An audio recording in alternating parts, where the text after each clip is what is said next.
वाङ्मे मनसि प्रतिष्ठिता मनो मे वाचि प्रतिष्ठितम्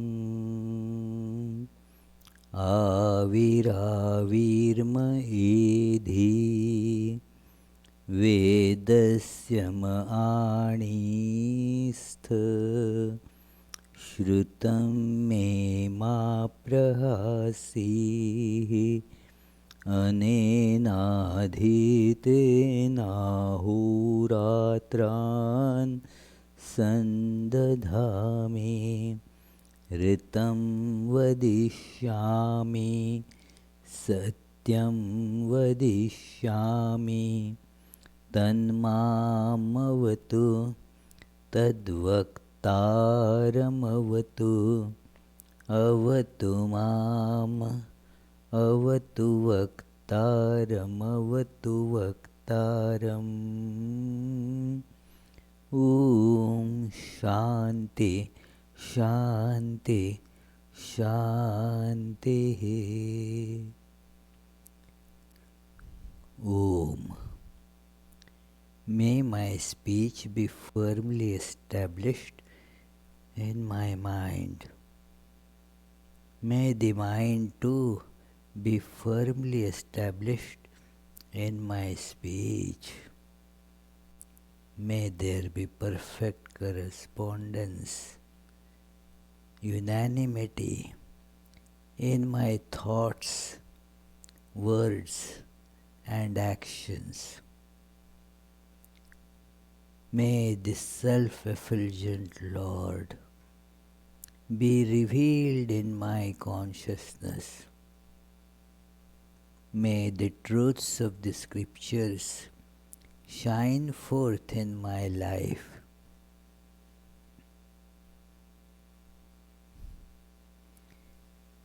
May I never be forsaken by whatever I learn from the scriptures.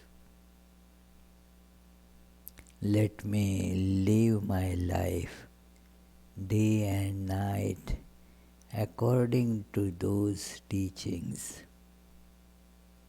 I shall speak what is appropriate. I shall speak the truth. May that protect me. May that protect the teacher. Om.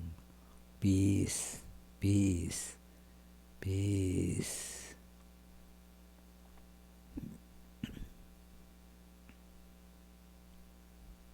Let us feel our true, essentially divine, luminous and blissful nature in our heart.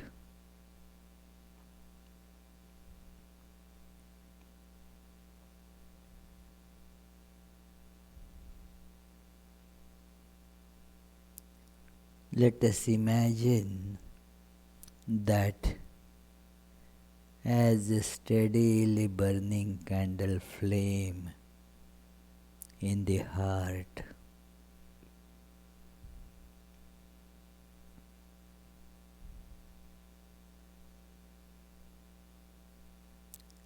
let us concentrate on that.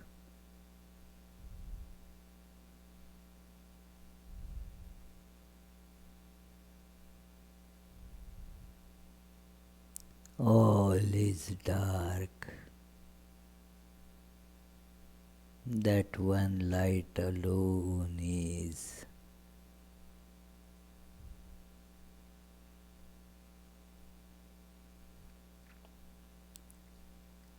I see it is illumining my heart. All the ignorance there is gone.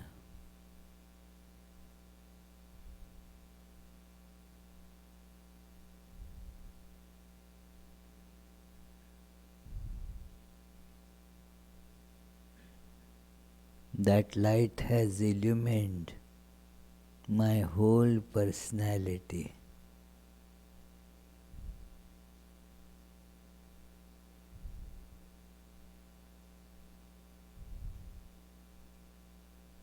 I see everything.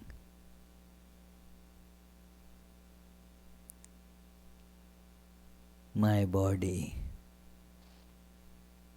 the mind, all made of light.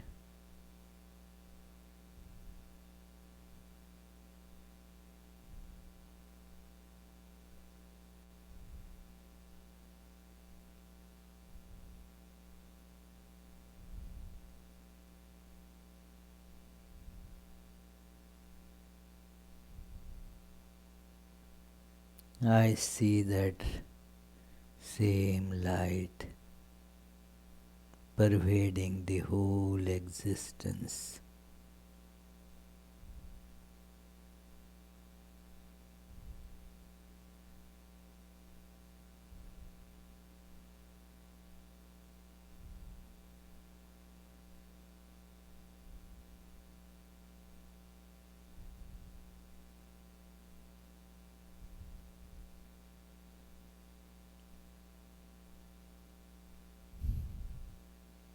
And with that, I see gone is the distinction, the division between I and world.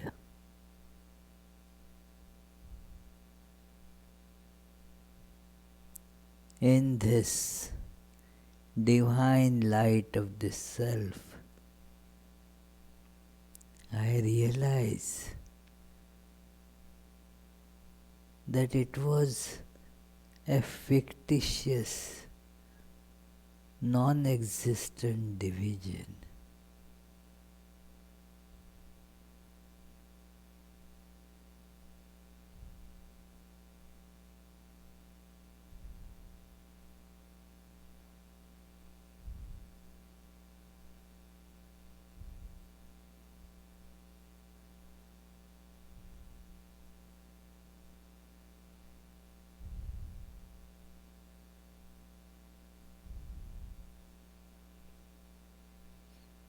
In this all-pervading,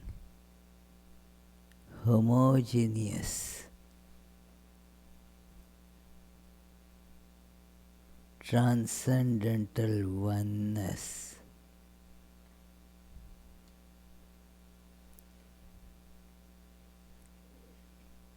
peace and bliss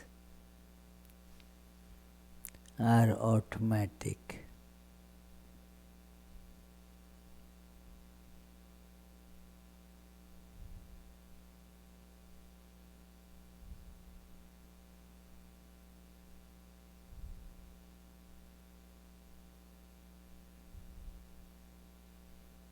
Om. Peace, peace, peace.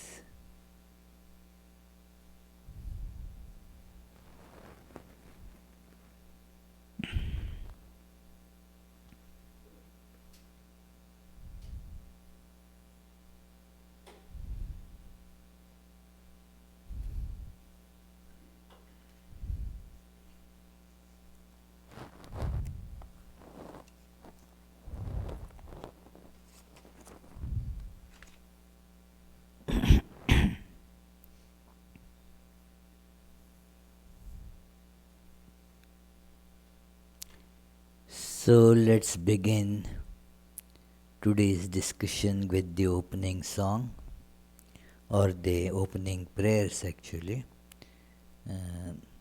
Please join in chanting this beautiful prayer from Srimad Bhagavatam. Tava kathamritam tapta jivanam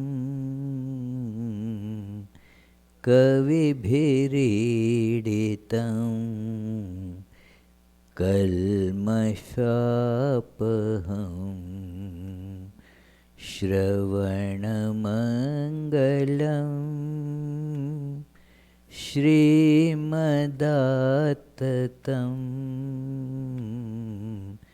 भुवि गृह्णन्ति ते भूरिदा जनाः.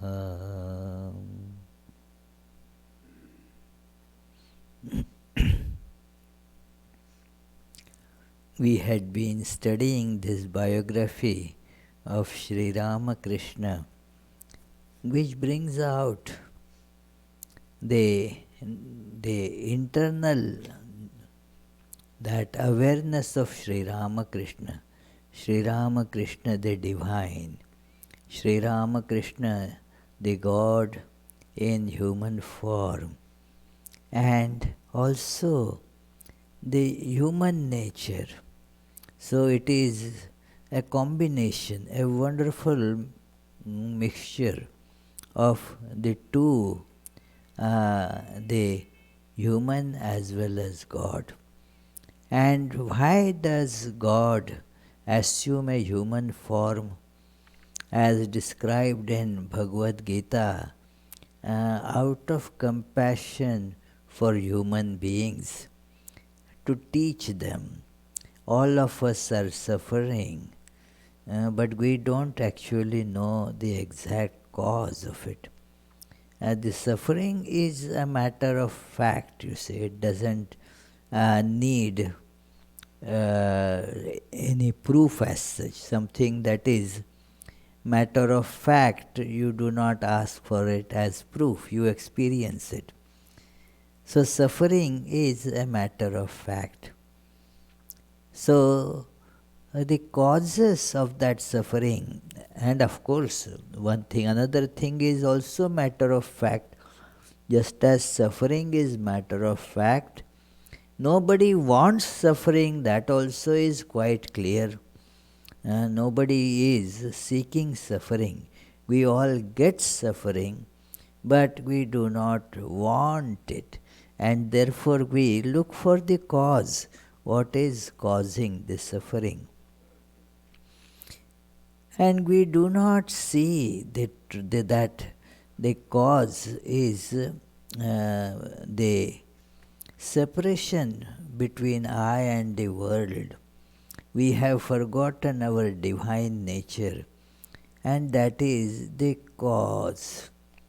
And therefore we try to struggle with whatever the apparent causes that we see. Oh, the cause of my suffering is my mother-in-law, or cause of suffering is this government, the cause of suffering, so many, one after another.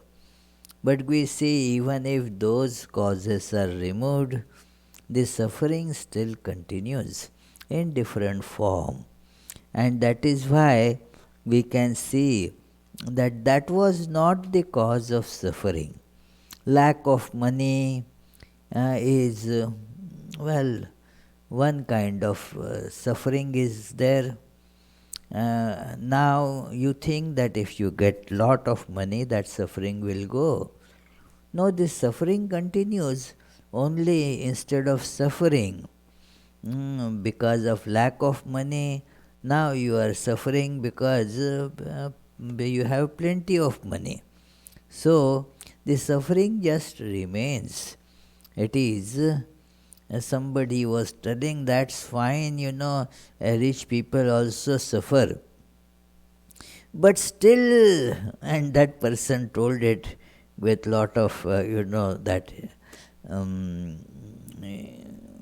what I should say, a lot of conviction, that it is okay, the rich people also suffer, but I will suffer in a Mercedes rather than in a Honda. So it is,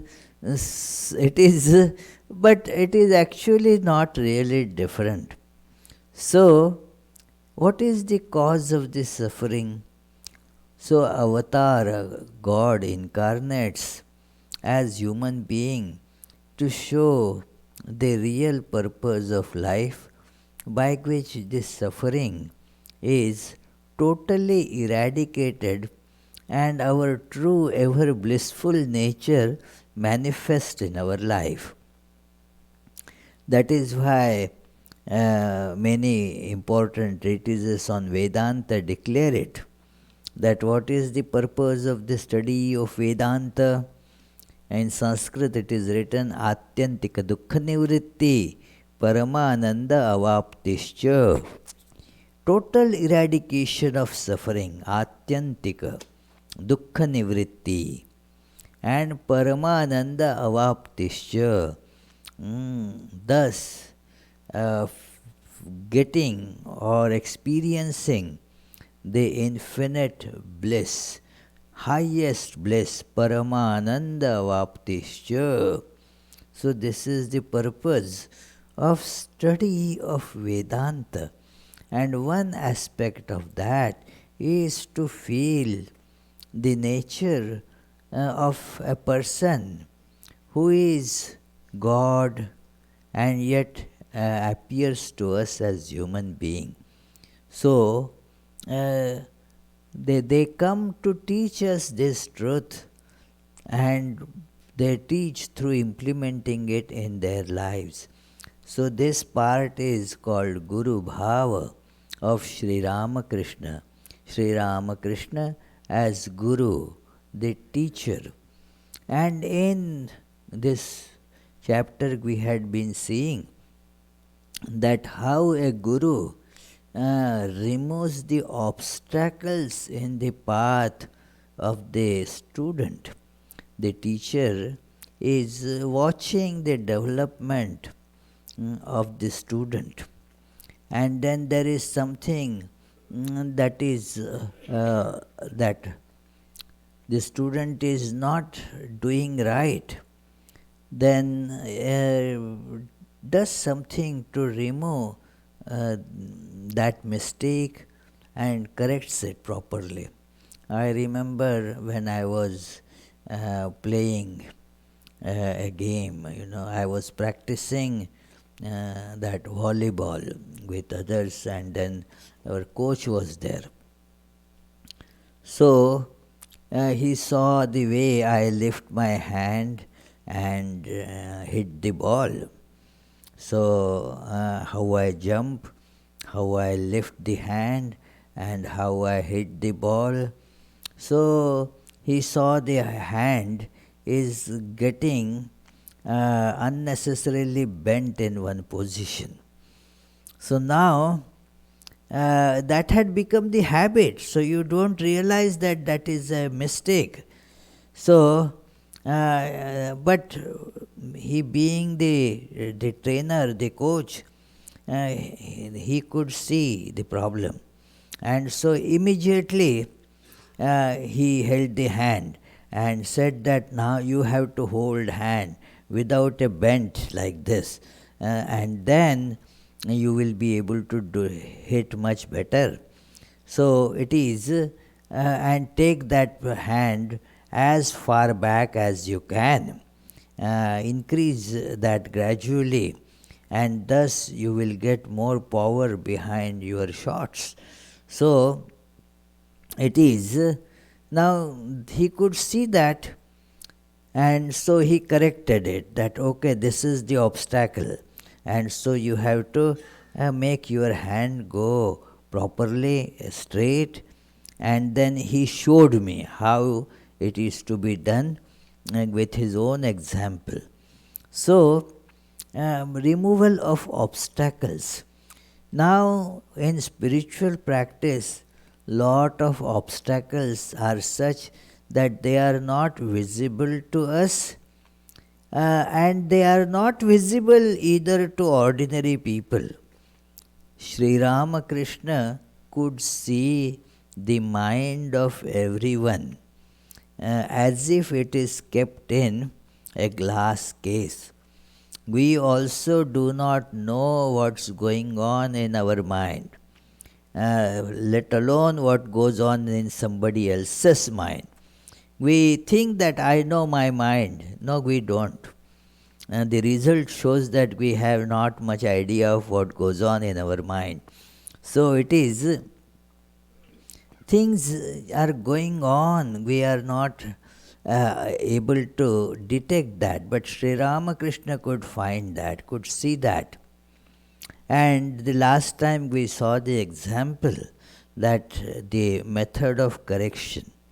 It is there was that Rani Rasamani, a very influential lady, the owner of the temple garden, where Sri Ramakrishna was a mere salaried priest.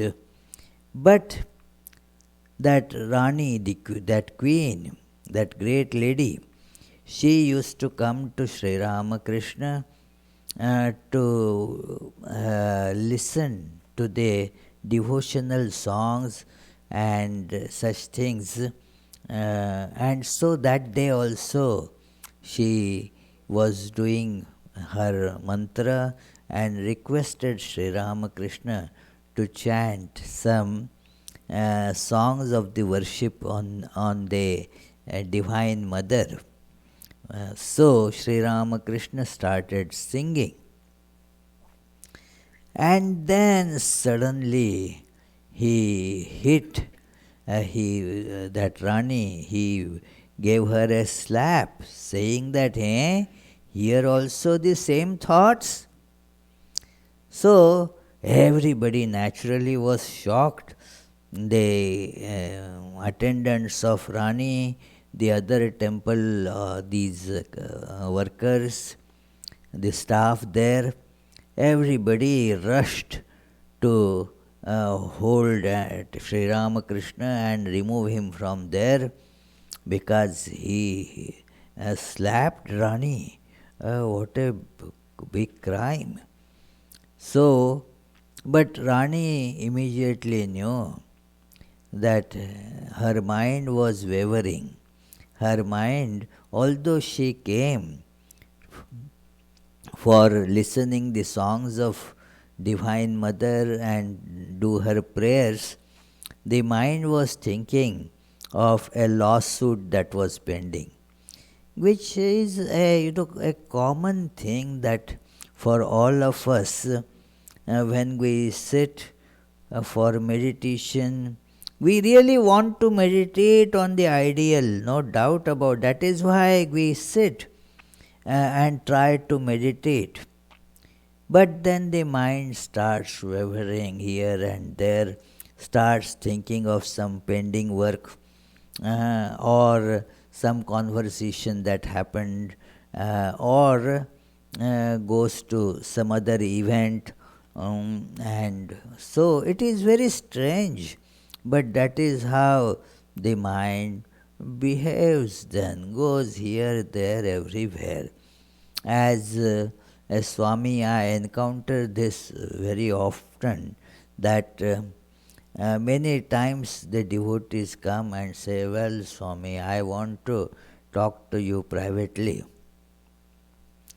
Said, okay, sure, what's the matter? Now there is nothing private about it. It is this question that when I sit in meditation, the mind keeps on jumping from one place to other place all the time. Why does it happen, and how can I control it? It is a very commonly encountered problem, and then there is no shortcut solution for that. It is we have to keep on practicing and trying to avoid other things where the mind is running. It is there are various techniques to achieve that. But one of these is a punitive measure, that it is in our one administrative meeting long back. I used to be in Shillong those days, and then we said, well, there is this rule and this is getting broken again and again. The president said that the way you have formulated it is not going to work, because you only said our president was at that time, he was retired from a very high government administrative position. So he said, that is not how you can get it done. It is when you make a rule that, well, this is how you should do, this is how you must do. You should put a punitive clause to it, that if you don't do like this, then what will be the consequences? So, for example, we have those that if you are speeding your car, then, well, there could be consequences. You are breaking the rule. There is a speed limit and you are breaking the rule. So, there would be some consequences to that. So, it is like that, that if you break the rule, maybe you can get away, but you may get caught. It is, I heard there was, a lane as you go to Boston. Many other places have such lanes for high occupancy vehicles, HOV lanes they call it, or some with some other name. So you have to have at least 2 passengers in the car to go, so that you can just bypass the traffic in the other lanes and go ahead quickly. So that was the purpose of that. But at least 2 people should be in the car. Now, what one man did to evade that is that he was only one person.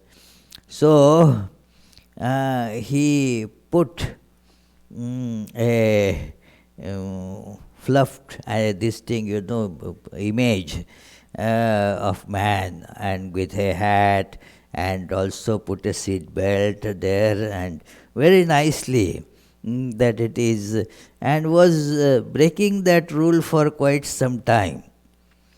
But then eventually got caught, because somebody noticed that closely that, oh, this person is going every day like this, and so was caught, and then not only was fined for going that, but trying to cheat. So it is so. What I mean is that there should be the punitive measures associated with a law.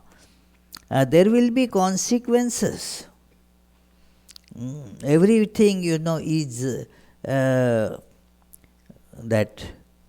I wanted to get out of a contract that I thought that is not going to help us.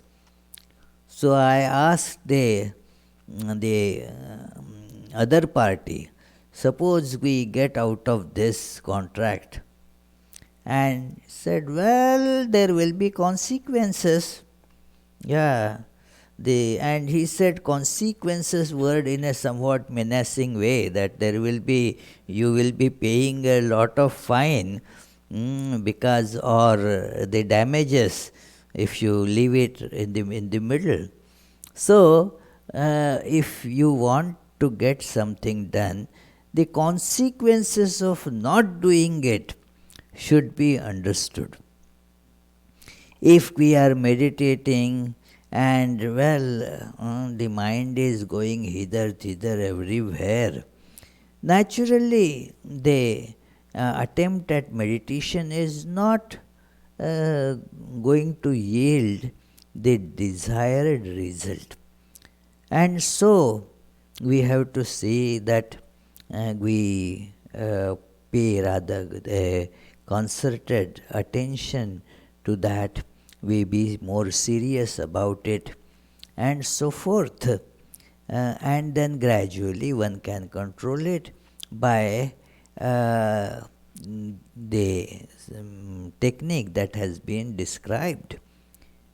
Now Rani was unconsciously thinking of the lawsuit, so Sri Ramakrishna gave her the slap.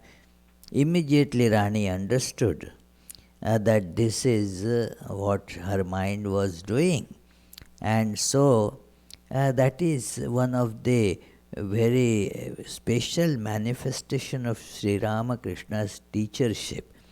Here in this book, the author has given only a few examples, a few characteristic examples which can illustrate how Sri Ramakrishna could see the mind of all, and by seeing the mind could remove the obstacle.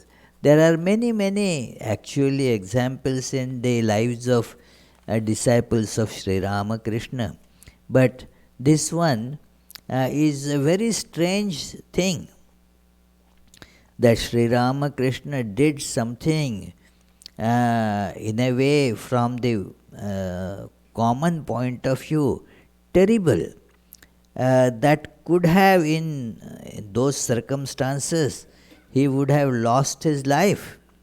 Hitting Rani, she had the armed bodyguards there.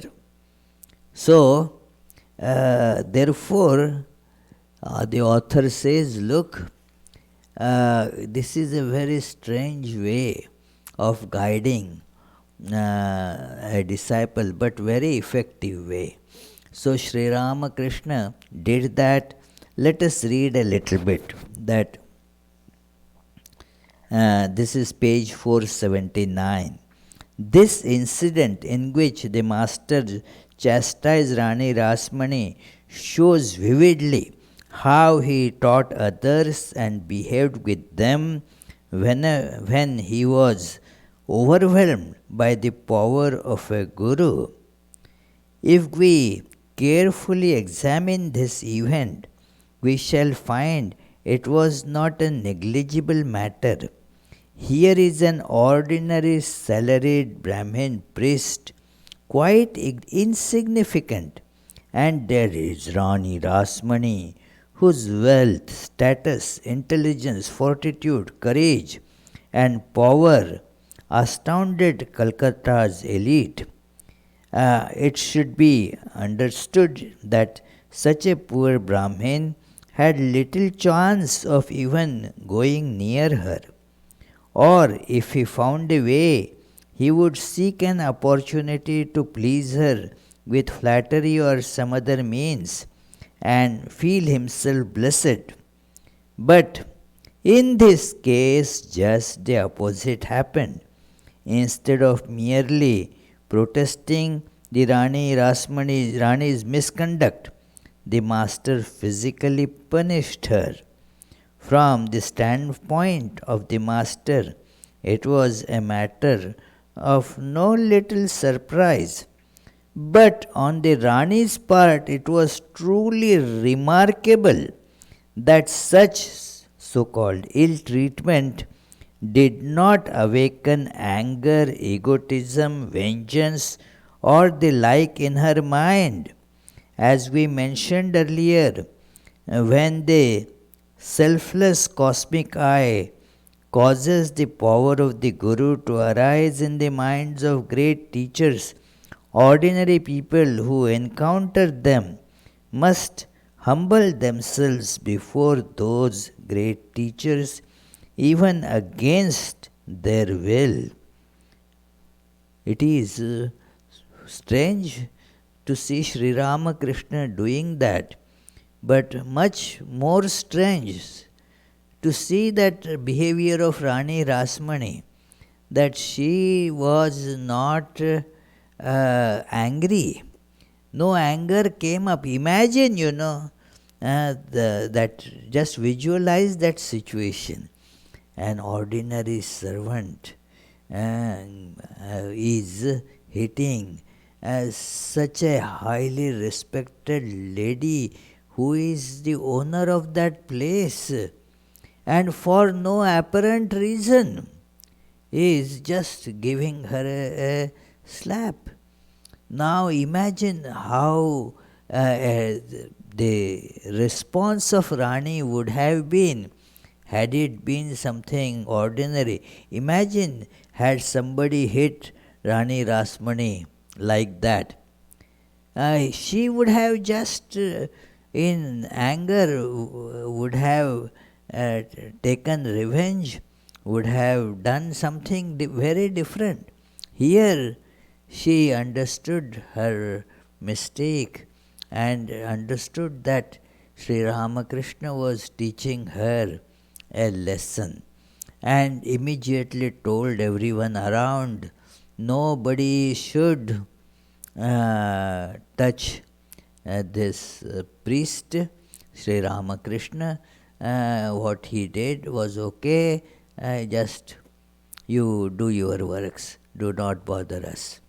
So, and afterwards, her son in law, who was the administrator there, Mathur Babu, after he heard the whole incident, he said, no, what happened, what Rani did, that's the best thing. There is no punishment is required to be given to Sri Ramakrishna for this kind of conduct. He did the right thing. So it was so much astounding, so surprising an incident that how a teacher of such power, the power of Guru as it would rise in Sri Ramakrishna, there would be nothing could challenge that. It is the God's, and that power of Guru is manifesting there. Who could resist that? Who could challenge that? You can see that in the life of, say, Jesus, for example, that he saw in the temple so many, they were doing the shopkeeping in the name of religion. They had put lot of shops there, and so seeing them, he beat them all away from there. Imagine a single man, and that too in his very young age. How could he do that? When there is the power of God that manifests in a person, then that person becomes irresistible. Not possible to stop that person. So this is what happened here with Sri Ramakrishna. We will see in different contexts many incidents, but this is very illustrative of how the power of Guru can manifest and do such things. So, otherwise, when that power is not playing in Sri Ramakrishna, he was a very humble, most ordinary person. Nobody would think of him as a person of very elevated status or having great knowledge or spiritual wisdom. No, nobody would think like that. He was one of the humblest people there, and always would say that I am smaller than even a small hair on your person. I am smaller, even smaller in the sense of humbler, that I am so humble. And his behavior was otherwise like that. But when come the Guru power, and then everything would be just very different. That power would overwhelm anybody. So we see that That manifestation is one of the first manifestations in his youth, that this treatment of Rani. Again, as the master used to say, unless one has a special power of God inside, one can never become great in any respect, nor be capable of absorbing fame, power, or position. Because of her sattvic nature, the Rani was endowed with this divine power. She was therefore able to accept the Guru's grace through the Master, even though it was manifested harshly. The Master would say, Rani Rasmani was one of the 8 Nayikas, companions of Goddess, of the Divine Mother. She came down to the world to spread the worship of the Divine Mother. Her official seal was engraved with these words, Kali Pada Abhilashi Srimati Rasmani Dasi. So, which translates as Srimati Rani Rasmani Dasi. So she calls herself Dasi, not Rani. Dasi means a servant. Srimati Rasmani Dasi, who wishes to attain the feet of Kali. Kali Padabhilashi, Kali the Divine Mother, and she would be very happily seeking the divine grace of Mother Kali, seeking her feet. So that is how this Rani was, and so she could absorb this. She could learn from this.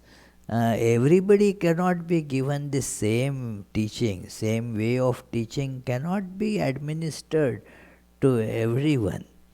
Because of Rani's this elevated awareness, she could absorb it.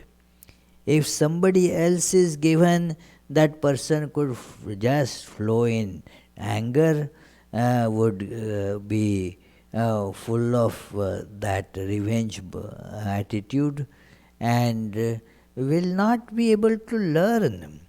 It is, everybody is so different. So Sri Ramakrishna would not do the same thing to others.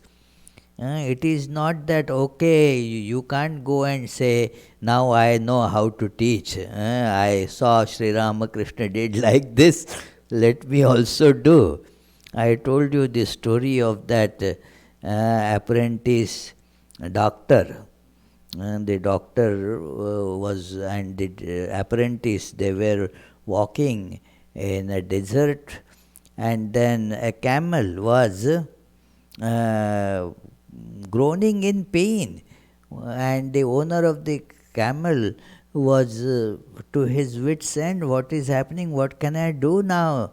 So this doctor went near. He said, okay, I am a doctor, let me see what happened. And he examined the camel. Apprentice was watching.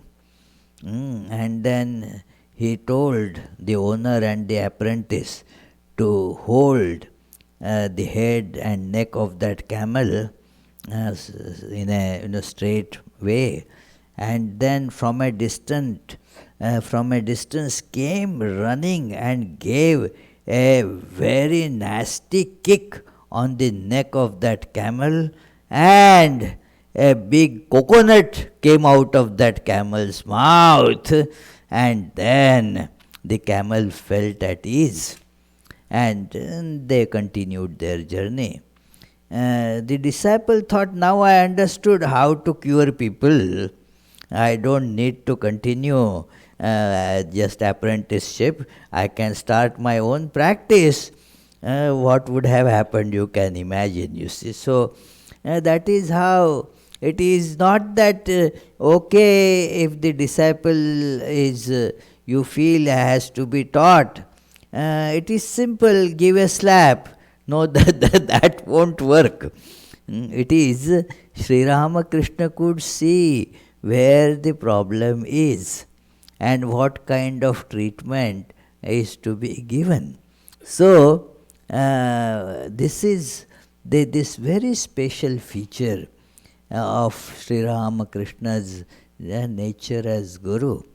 The further this discussion goes on, the scriptures discuss how one dwells in this world when one's mind is fully absorbed in God. Shankara has described it beautifully in his book Viveka Chudamani. Established in the eternal plane of absolute knowledge, an illumined soul wanders in the world and naked or wraps himself in common clothes or animal skins. Sometimes he behaves like a madman, sometimes like a child, at other times like a ghoul. To ordinary people, these illumined souls look strange because they remain identified with the cosmic eye for long periods of time.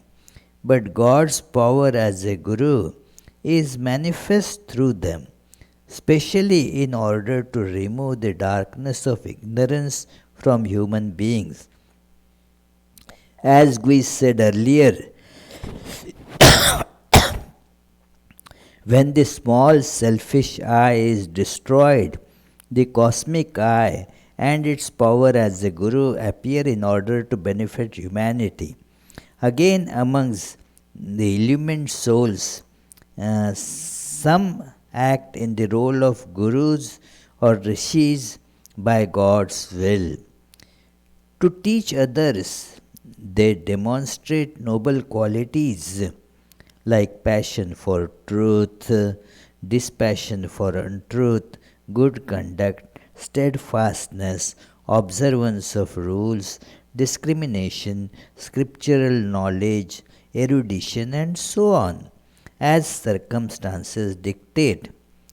Like ordinary people, we have used the word demonstrate because although these illumined souls are endowed with full knowledge of the absolute non-dual Brahman, in which there is no good and bad, virtue and vice, piety and sin, and the other objects and ideas that exist in the realm of Maya, they remain on the dualistic plane to show people how to transcend the realm of Maya. It's a long sentence, and this biography, the style of its writing is like this, full of many long sentences. But see what that the person could be an illumined, but then normally almost all of those who get illumination, now their number itself is very small. Very rare human beings get to that level. And after getting that, very rarely some could still retain their body to teach others. Otherwise, mostly the overwhelming force of that God consciousness removes the body consciousness. Absolutely, the body doesn't survive at all. So, therefore, it is very rare that we see the teachers who are illumined and are still able to be on our plane to teach us. And incarnation of God is the most special amongst them. If a person is not illumined, naturally cannot teach us, so has to be an illumined person. And then somebody can be illumined, but and is not interested in teaching, doesn't have the skills in teaching. So that person also cannot help us. The one who is illumined and yet ready to teach, that is what is needed. And incarnation of God is where God assumes a human form exactly for this purpose alone, to bring this illumination to others. So, it is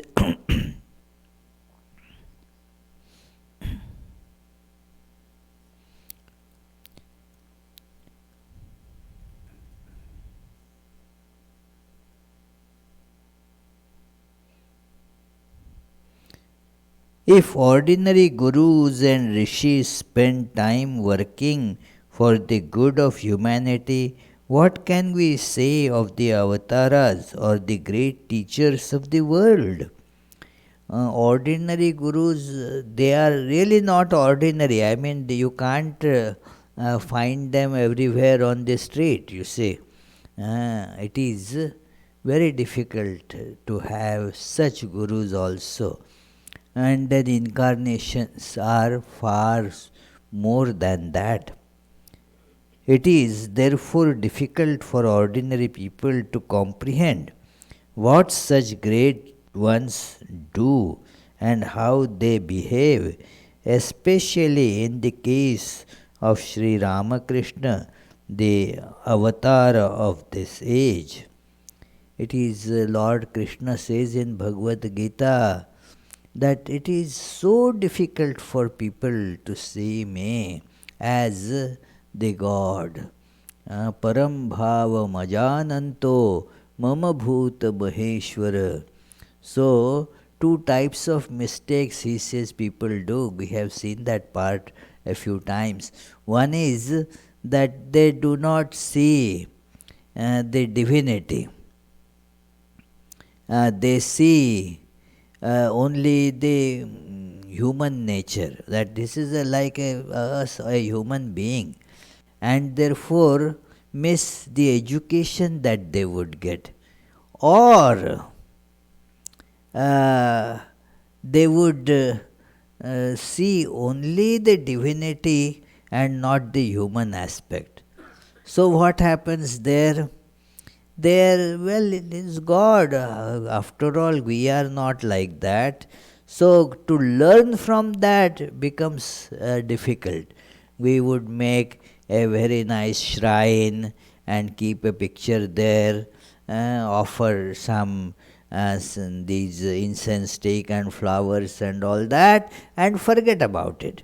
Therefore miss the teacherhood, that to learn from that Lord Krishna or Rama or Ramakrishna is not possible, because we see them only as God. So it is therefore important to see both, that the human as well as God. He concludes here that ask yourself, what external quality of his would make him attractive to you? His learning. Look at Sri Ramakrishna. He says, what qualities of Sri Ramakrishna can attract you? Think of it. Externally, zero, nothing.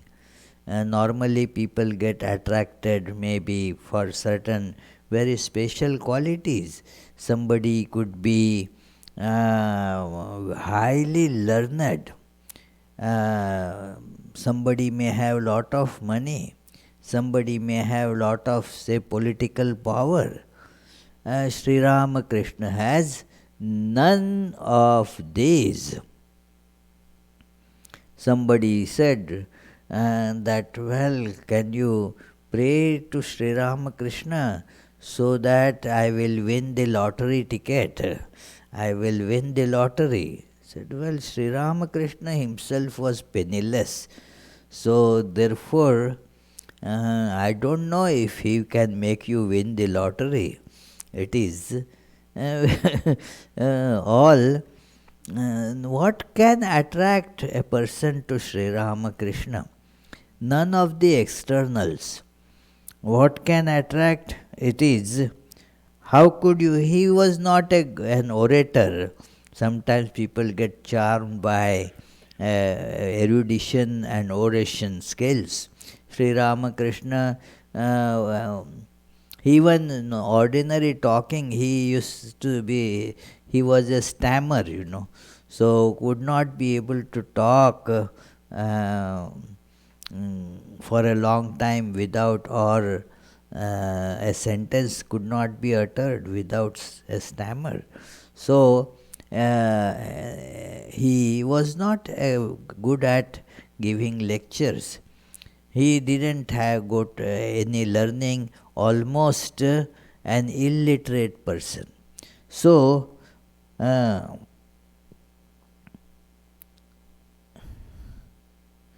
he was practically illiterate. How could you know that due to his prodigious memory he had complete mastery over the Vedas, Vedanta, and other scriptures after hearing them only once? Do you intend to understand him by measuring his intellect? He always said, I am nobody, I know nothing, my mother knows everything. What counsel can you seek from such a person? If you insisted upon his guidance, he would respond, ask mother. Mother means the divine mother here. So, could you then trust his words and act accordingly? You may think, what advice he has given to me. We have been hearing such things since we read children's books, like those teaching alphabets, in that preschools. And we have heard all this: God is omniscient, omnipotent, formless, and the embodiment of oneness. If He wills, He can make us know and understand everything. But can we function according to this position? Do you intend to evaluate the Master by means of wealth, name, and fame? Good gracious, he had very little of those things, yet he would advise us to renounce all of them at the outset. Such was the case with every aspect of his life. The only way to comprehend him is to be drawn by his purity, his love of God, and his devotion. It is well and good if these attract you, otherwise, it will be impossible for you to understand him or know him. So we say that it was no small fortune for Rani Rasmani that she realized the import of the harsh manifestation of the Master's power as a Guru, and was blessed by accepting his teachings in her heart instead of rejecting it because of her egotism and vanity. So it is so difficult. Here the chapter ends that if we go to Sri Ramakrishna, then we can see that purity and that desirelessness, and thus the upsurge of tremendous happiness in his life. And that will make us see that, okay, I too want happiness, and here I see an upsurge of infinite happiness which is not connected with circumstances. It is here our happiness is weather is nice today, so we feel happy. Oh, it is so humid and cold and is snowing, then we don't the day is not good today. But Sri Ramakrishna's happiness did not depend on any of these things. Just as if something sweet, that if you put sugar in it, it becomes sweet. More sweet, less sugar, less sweet, no sugar, no sweet. But sugar itself is sweet by its nature. You don't have to add or subtract anything from it. You don't have to subject it to any treatment. In morning it is sweet, in the afternoon it is sweet. It is because that is its nature, you say. So, Sri Ramakrishna saw that ever blissful nature, realized it. And so, when we get attracted by that pure blissful nature, no desire could ever touch him. Our dissatisfaction makes us full of desires.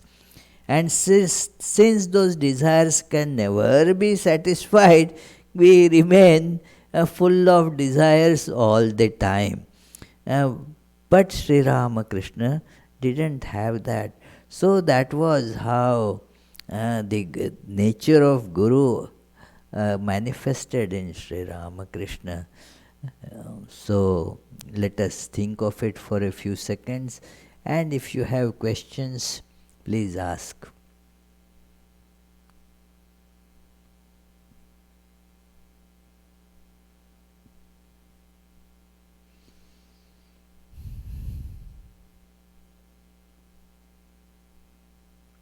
Okay, anybody having question? Our regular question guy is absent today. Charlie, did he tell that he won't be coming? I don't remember.